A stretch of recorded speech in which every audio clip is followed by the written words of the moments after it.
Atenção! Começa agora uma teleaula de Física do ensino médio. Você vai assistir a teleaula de número 14. Bons estudos!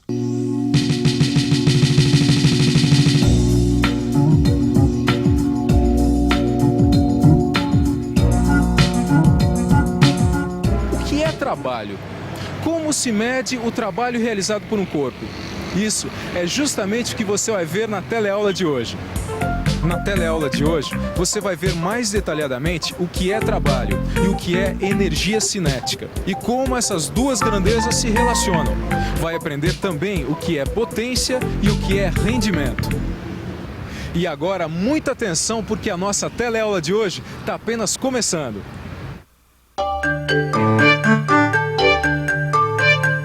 Por favor, o senhor acha que trabalho cansa? Cansa. Cansa. Cansa. Principalmente esse nosso serviço aqui. Cansa. Cansa. Qualquer tipo de trabalho? Ficar sentado cansa, né? E trabalhando assim, andando também, bastante.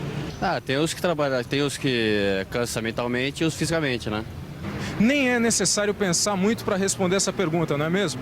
Qualquer tipo de trabalho dá trabalho.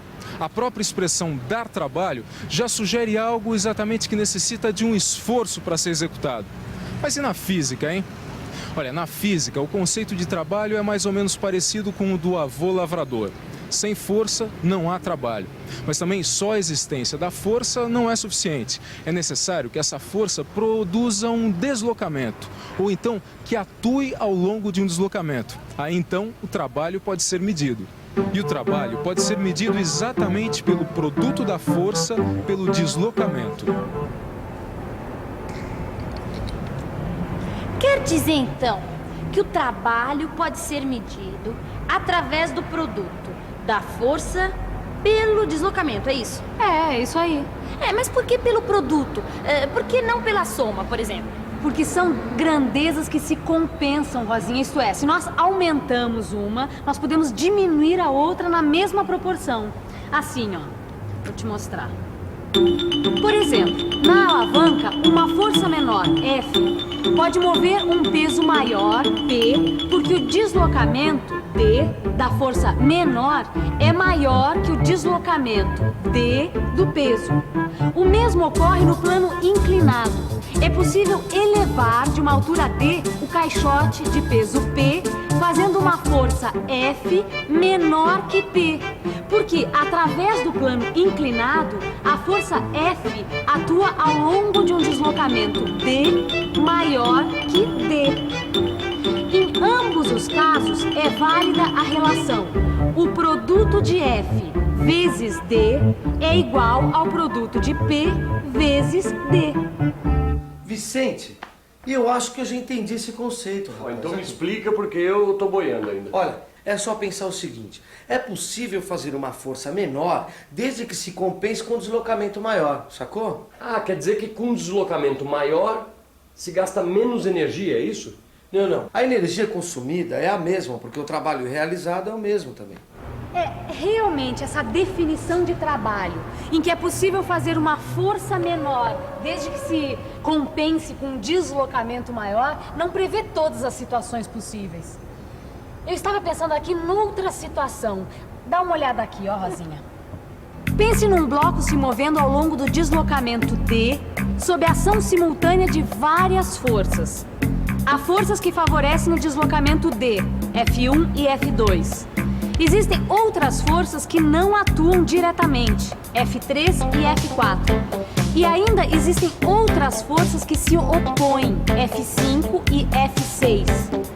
Pode-se ver também que essas relações estão ligadas ao ângulo formado entre a força e o deslocamento. Se esse ângulo está compreendido entre 0 graus e 90 graus, a força favorece o deslocamento ou, em outras palavras, realiza um trabalho positivo. Se o ângulo estiver compreendido entre 90 e 180 graus, a força dificulta ou se opõe ao deslocamento, isto é, realiza um trabalho negativo. Só nos casos em que o ângulo é 0 graus ou 180 graus, a força vai atuar integralmente a favor ou contra o deslocamento. Quer dizer que naqueles outros casos, entre 0 graus e 180 graus, só uma parcela da força influi? É isso mesmo. E essa parcela é a componente da força na direção do deslocamento. Todas essas características devem aparecer na definição de trabalho de uma força. Por isso, além do produto da força e deslocamento, aparece uma grandeza trigonométrica. Essa grandeza pode ser definida como cosseno de alfa, que é o ângulo entre a força e o deslocamento. A definição do trabalho de uma força, F, que vamos representar pela letra grega tau, com índice F, será dada pela fórmula tau F é igual a F vezes D vezes cosseno de alfa, que significa que o trabalho da força é o produto de F, D e o cosseno de alfa. Mas e no SI? Como é que ficaria? No SI a força não é dada em newtons? É, e o deslocamento em metros. E o trabalho será dado em newtons vezes metro. Unidade essa que recebe o nome de joule. Joule? Que nome mais estranho. Em homenagem a um físico inglês do século XIX, que era chamado de James Prescott Joule. Bom, mas o importante aqui é o seguinte. Um joule é o trabalho realizado por uma força de 1 newton, que atua na mesma direção e sentido de um deslocamento de 1 metro. Será que a gente consegue encontrar uma expressão matemática para energia cinética? Você me ajuda a pensar um pouco? Vamos pensar um pouco. Bom, primeiro vamos supor que um corpo está em repouso sobre um plano horizontal sem atrito. Aí, que conclusão a gente chega? Como este corpo está em repouso, não possui energia cinética, certo? Agora vamos imaginar que sobre esse corpo passa a atuar uma força constante, F, paralela ao plano e que desloca o corpo na mesma direção e sentido da força. Agora vamos chamar esse deslocamento D. Depois desse deslocamento D, esse corpo vai estar com uma determinada velocidade V. Ah, então ele adquiriu uma energia cinética, EC. E o que a gente pode deduzir daí? Como essa força realiza trabalho, essa energia cinética é fruto do trabalho dessa força. Isso mesmo. Se o corpo estiver inicialmente em repouso, a energia cinética que ele adquiriu vai ser igual ao trabalho da força F. Se não, o trabalho é igual à variação da energia cinética. Então eu posso determinar a energia cinética desse corpo pelo trabalho realizado por essa força. Tudo bem, eu já sei que o trabalho da força é igual à energia cinética ganha pelo corpo. Mas como eu defino a energia cinética de um corpo de massa m com velocidade v, por exemplo? Mas existe uma expressão para isso. E esta expressão define a energia cinética de um corpo de massa m com velocidade v deste modo. EC é igual a 1 sobre 2 vezes m vezes v ao quadrado. Como a variação da energia cinética é igual ao trabalho realizado pela força, a sua unidade de medida deve ser a mesma unidade de trabalho. E é por isso que a unidade de energia no SI também é joule. Olha, você vai poder acompanhar no seu livro de física, de um modo mais detalhado, o desenvolvimento das expressões matemáticas de todos esses conceitos, tá bom? Só que a gente ainda não respondeu a pergunta título dessa teleaula. Trabalho cansa? E a resposta só pode ser uma. Depende. Depende do trabalho, da força que se faz e do deslocamento em que ela atua. Ainda tem mais uma coisa, hein? Você está lembrado da nossa teleaula passada e daquela história de subir as escadas de um prédio para queimar energia? Então vamos imaginar uma pessoa que resolvesse subir as escadas do prédio correndo. Será que ela ia gastar mais calorias do que se subisse normalmente? Vamos ver. Por favor, a senhora acha que se uma pessoa subir as escadas de um prédio correndo, ela vai gastar as mesmas calorias do que se ela subir normalmente? Não, ela vai queimar bem mais. Eu acho que vai gastar mais. Vai gastar mais calorias. Eu acho que não. Eu acho que gasta mais calorias. Gasta mais porque vai estar fazendo mais força para se movimentar, né? Bem, a resposta é mais complicada. Fisicamente, o trabalho é o mesmo, ou seja, ela transportou o seu corpo do térreo até o andar onde ela mora. Mas será que o seu organismo concorda? Se você corre, você faz o percurso de um ponto ao outro do mesmo modo como se estivesse andando. Mas o seu coração bateu mais forte, sua respiração se tornou ofegante, você suou e cansou muito mais. Além disso, internamente, o seu organismo consumiu muito mais energia, embora o trabalho externo tenha sido o mesmo.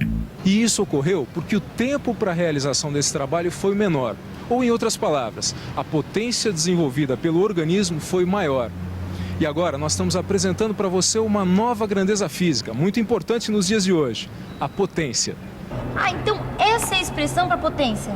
Isso mesmo, olha. P de potência, tal é o trabalho realizado por uma máquina e ΔT é o intervalo de tempo.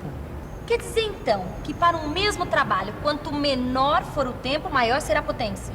E vice-versa. E a unidade de potência do SI é o Watt, em homenagem ao engenheiro escocês chamado James Watt, ou Watt, como a gente chama. Assim, 1 Watt é a potência desenvolvida por uma máquina que realiza um trabalho de 1 Joule em 1 segundo. Então, esse Watt é o mesmo que aparece na conta de luz? Não. Na verdade, a unidade que aparece na conta de luz é uma unidade de energia e não de potência. E se chama quilowatt-hora. Nossa! Ô Vicente, olha aqui, rapaz. A gente está consumindo muita energia. É, eu vi. Olha que absurdo. Quando é que chegou isso aqui, Vicente? Chegou agora de tarde, mas... Gil, pensa uma coisa, esse computador fica ligado direto, tem chuveiro elétrico, a gente trabalha até tarde com as luzes acesas, tudo isso gasta mesmo. Agora vem cá, uma coisa que eu acho engraçado. Como é que eles conseguem medir o trabalho feito por máquinas, hein? Entendeu? Porque eu acho que isso não é difícil de imaginar. Pense comigo uma coisa. Olha, a gente já sabe como é dada a potência. Então o trabalho pode ser calculado pela seguinte relação. É mesmo, peraí, olha. Isso significa que dá para medir o trabalho que uma máquina realiza e a energia que ela consome, multiplicando-se a sua potência pelo tempo que ela fica funcionando. Você já sabe que é possível calcular a energia de um corpo pelo trabalho que ele realiza.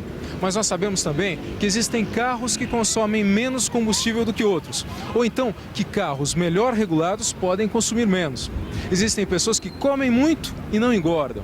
Ou outras que, mesmo comendo pouco, acabam engordando. O que acontece é que existem máquinas que aproveitam melhor o combustível que consomem. Dizemos que essas máquinas têm um rendimento maior. Define-se o rendimento R de uma máquina pela razão entre potência útil, ou PU, que a máquina fornece, e potência total, ou PT, que ela consome. Pode-se escrever essa mesma expressão na forma de porcentagem. Fica fácil notar que se uma máquina fosse perfeita, o que não existe, ela teria rendimento R igual a 1,0 ou R igual a 100%, porque a potência útil seria igual à potência total. Em outras palavras, ela aproveitaria tudo o que consome. Isso não acontece porque toda máquina gasta parte da energia que recebe para o seu próprio funcionamento. E, além disso, há perdas. Por exemplo, é impossível eliminar totalmente o atrito, que acaba se transformando em calor. Por essa razão, é que nós sabemos que o rendimento de uma máquina vai ser sempre menor do que 100%. Mas agora, para que o rendimento da nossa teleaula de hoje seja o mais próximo possível de 100%, que tal uma revisão? E atenção, se liga aí, que é hora da revisão. Na teleaula de hoje, você viu que é possível calcular a energia de um corpo pelo trabalho que ele realiza. E que para os físicos, só existe trabalho quando há força e deslocamento. Viu também que é possível encontrar uma expressão matemática para a energia cinética. Aprendeu que a potência de uma máquina pode ser calculada pela razão entre o trabalho que ela realiza e o tempo gasto em realizá-lo. E que a potência útil é sempre menor que a potência total. E a razão entre elas, sempre menor que a unidade, é o seu rendimento. Como você viu hoje, para os físicos só existe trabalho quando há força e deslocamento. Portanto, o trabalho quase sempre cansa, meu amigo. É, mas sem trabalho a gente não vai a lugar nenhum. Portanto, ataque o seu livro de física com muita energia. Até a próxima. Tchau, bom trabalho. E aí, Vicente?